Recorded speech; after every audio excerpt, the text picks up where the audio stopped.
మాయ మాటలతో తప్పుడు వాగ్దానాలతో మనుషుల్ని మోసం చేయవచ్చు చంద్రబాబు నాయుడు గారు. విశ్వనేత్రుని ముందు ఈ వింత నాటకాలు కుదరవు.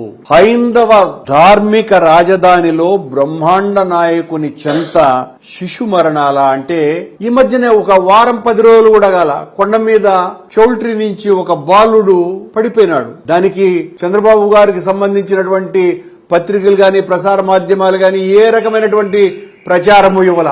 ఎందుకు చనిపోయినాడు, ఎలా చనిపోయినాడు, అసలు ఈ దుర్ఘటన జరగటం ఏంటి, వెంకటేశ్వర స్వామి చెంత ఒక చిన్న పసిబాలుడు చనిపోవటం ఎంత దుర్మార్గము.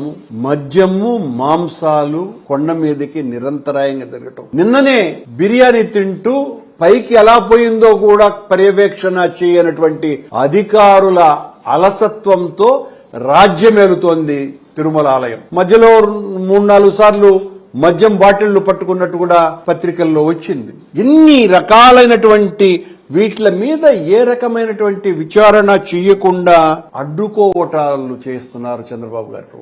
ఏం పట్టించుకోవటం, మొద్దు నిద్ర వహించటం తప్ప ఒకటి లేదు. అన్ని అబద్దాలే, అన్ని అపచారాలే, అన్ని అపశృతులే.